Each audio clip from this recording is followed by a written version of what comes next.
Good morning. Hello, Afua. Nice to meet you. Hello, lovely to meet you too. As we all know, we're here today to talk about climate action and to really pick your brains about what we can do and what is actually already being done currently regarding climate change and how we can move things forward in the right direction. So my first question for you is, can you identify a moment where you realized that you had a role to play in establishing a more sustainable world?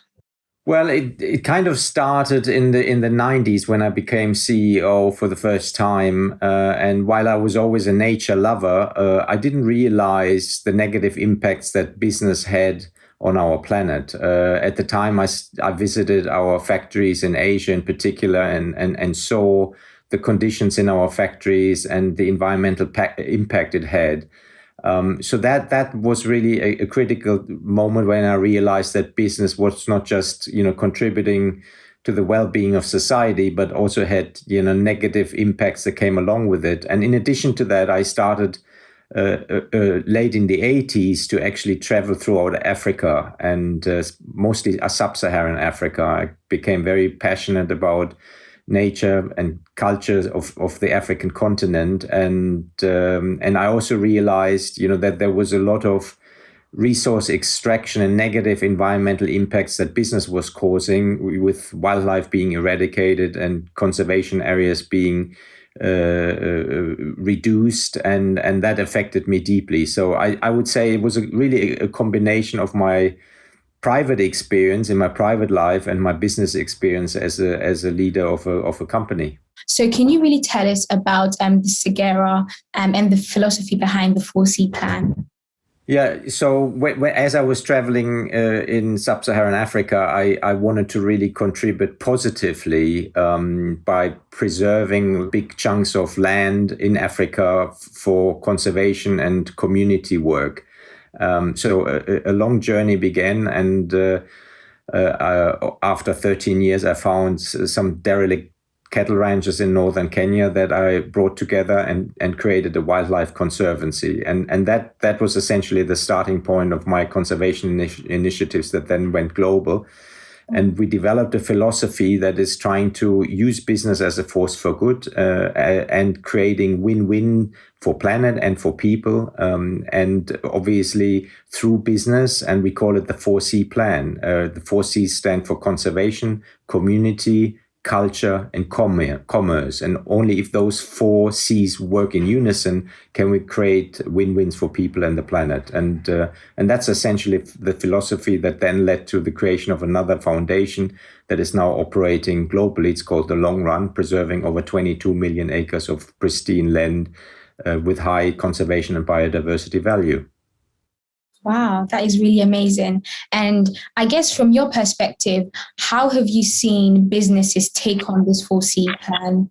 Well, those businesses that are mostly nature-based businesses that are active primarily in the tourism sector, partly in the agricultural sector as well, are really starting to embrace it. If we started with 6 founding members that preserved, a few 100,000 acres. We're now to over 22 million acres. So it's been growing ever since. And because we need to realize that reducing businesses' impact on the negative impact on the planet alone is not enough. We need to have restorative businesses that actually rehabilitate and rewild, large chunks of land or water that are critical in order to achieve what we need to achieve to preserve our nature for future generations.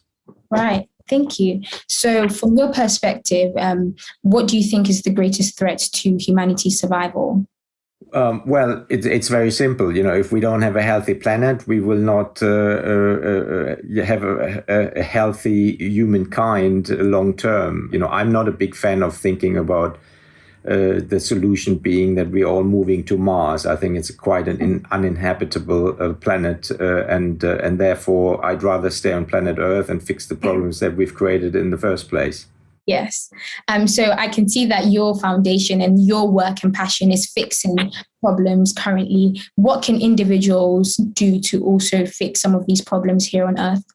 I think everyone has a role to play. Only if the collective consciousness essentially changes for the better in terms of preserving our planet, will we achieve what we need to achieve. And every individual counts. Everyone that takes these issues that we've created seriously and trying to contribute to solution will have a positive effect and get people to change their behavior. So to me, every individual can change things for the better, and that means that collectively we can make a major contribution. Right.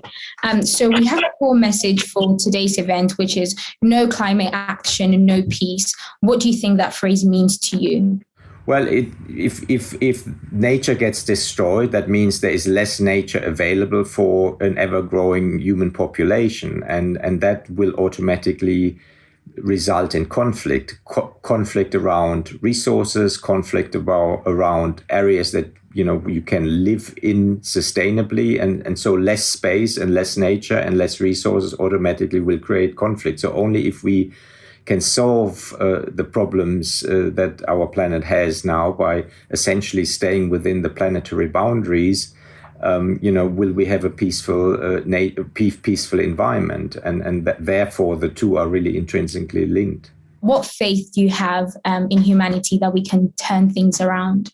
Well, I'm an optimistic realist, I would say, but we are at a time where, people realize that something needs to change, and quickly. And I think at least since I've been thinking about sustainability, or initially corporate social responsibility, or now about, planetary boundaries as a concept, I don't think we've had a moment where collectively people are really understanding something needs to change. And when I say collectively, that means society, businesses, politicians as well. I think there is an understanding that we really need to tackle the challenges that are obvious, that we can measure, that science has told us are critical for us to get our heads around, and therefore I think we are at a time where we can actually reach a tipping point for the better, and this year is a very important year in this regard, and so I remain positive, because nobody knows what the outcome is, and we all just have to keep working at it so that we actually achieve a turnaround for the better. You have produced a documentary. How do you think that documentary will aid in the collective consciousness that we can have together as humanity to turn things around? The science behind our planet is something that we wanted to visualize, so that we can actually understand what all of us can contribute in order to sustain our planet. And hence, Breaking Boundaries, the documentary, that is now on Netflix, is really about the science of our planet. It follows the scientific journey of Professor Johan Rockström. It's a documentary that is narrated by Sir David Attenborough. And it's really about humanity and how we have pushed Earth beyond the planetary boundaries that kept our Earth stable for more than 10,000 years since the dawn of civilization. So it's all about taking the audience on a journey of discovery of the planetary thresholds that we must not exceed, and not just for the stability of our planet, but for the future of humanity. So it's a film worth watching, because it gives you also some of the solutions and how all of us can contribute to keeping our planet healthy. How else do you think people can, or how much can people do from their perspective to actually make sure that there's peace within this planet that we live in? Well, I think we all have to find our own way of contributing. I've found my way, that suits me best based on what I think I know best and where I think I can contribute. And I think we all have to individually decide where we can make an impact. There is no one approach that everyone can take, really, other than being aware of the problems that we are causing and trying to individually help solving the problems. Thank you so much. And thank you so much for your passion that has led to this project, and just for how much you're really motivating us to move forward to do things for the better. Thank you very much.